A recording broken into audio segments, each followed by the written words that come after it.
কিছু পাত্র বা পাত্রী আছেন এরা উপযুক্ত হয়ে গেছেন, আর মা বাপে একটা জুলুম করেন, এরারে শাদি দিন না।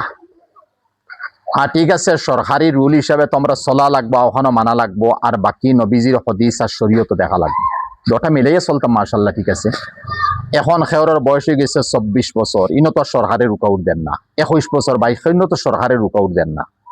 খেয়রের কোনো ছেলের বয়স 25, 30, 31 বছর হয়ে গেছে, মা হলে বিয়া দিতরা না, বাপ হলে বিয়া দিতরা না। পাত্রী উপযুক্ত হইয়া 25 বছর বয়স হয়েছে, আবো পাত্রী বিয়া দিতরা না, খালি আমরা মিলেন না, বালা ফাইয়ান না, বালা ফাইয়ান না।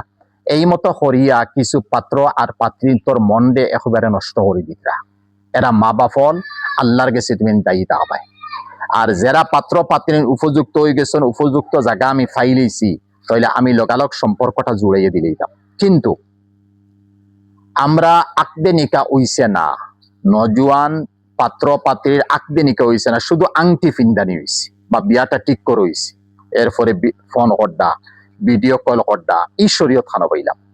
মা বাপে আবো, আত্মীয় স্বজনে ওলি হলে আবো আকদে নিকা করাইছেন না। আকদে নিকার অর্থ হইলে ওইটা হলো যে দুই সাক্ষীর সামনে কবুল করা হইতো, ই বিয়াই কেন হইছে না, খালি ঠিকঠাক করি পছন্দ করে রাখা হইছে। এরপরে ফোন করদায়, ভিডিও কল করদায়, বিলকুল হারাম, বিলকুল হারাম, জাহান্নামের ইন্ধন বন্ধায়। যেহেতু এখন মন্ত পাত্র পাত্রী আজনবী, সেও করো লাগে আবো জোড়া লাগছে না, গাইড লাগছে না, গাইড লাগছে না। গাইড লাগার পরে তুমি যেতটুক স্বামী স্ত্রী হিসাবে চলতে চলিয়ে দাও। আর গাইড লাগছে না, এর মাঝখানে ফোন করো তোমার লাগে যাইছে না, ভিডিও কল করা তো দূরের মান। আবার কিছু পাত্রী নকল আছেন, এরা উপযুক্ত হইছেন, মা বাপর কিছু ডর আই গেছে যে আমার এই ফুড়ির লগে অন্য জায়গা থেকে বালা মা তার, আমি জায়গা বইতাম নি না না। যেহেতু মায় কিছু বুধবাইতরা, বাপে বুধবাইতরা, তাই আর গো ফসন করি বইস।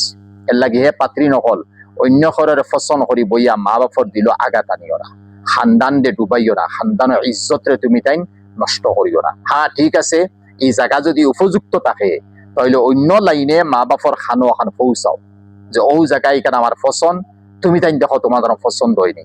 মা বাপে দেখছেন ফসন, আলহামদুলিল্লাহ বালা কথা। আর মা বাপে দেখরা, কারণ তোমার মুরব্বী মা বাপ, তুমিও তখন বুধবার না, তোমার জওয়ানি তুমি কিতা বুঝে দেয়।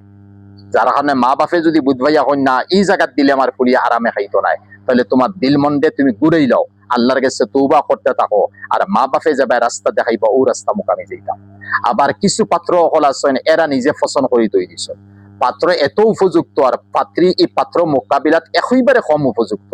কিন্তু ও জায়গাত দেখা যায় ও মতো পাত্রে পাত্রী আনিলার, মা বাপের বিগড়াইয়া, খানদান দে বিগড়াইয়া, তুমি কয়দিন বিগড়াইলা চলবায়? তোমার তো সারা ভবিষ্যৎ রয়েছে। যার কারণে মা বাপ হল অক্ষম হইয়া ইলা কিছু ফুয়াইন্তরে তেজ্য ফুয়া করিলা। হালাকে শরীয়তে তেজ্য ফুয়া মানে না, বাহ মারা যাওয়ার পরে অন্য ছেলে হলে যারা সম্পত্তি পাইবা, ওলা ই ছেলে পাইব। তেজ্য ফুয়া শরীয়তে কোনোদিন মানে না। কিন্তু মা বাপ হল অক্ষম হইয়া কিছু তেজ্য ফুয়া হল করিলেন। ইলা আমরা তরিকে এখতিয়ার না করিয়া নিজর অলি ওয়ারিস, নিজর খানদান, বিশেষ করে মা বাপর ইজ্জত আবরুর দিকে খেয়াল রাখিয়া এরপরে আমরা চলতাম। হ্যাঁ, আর একটা মাথা নিলেই যেখানে আমি একসার এইটার মোকাবিলাত প্রশ্নের উত্তর দিতে লাগে সোশ্যাল মিডিয়াত নেয় প্রাইভেট হিসাবে, যে মতো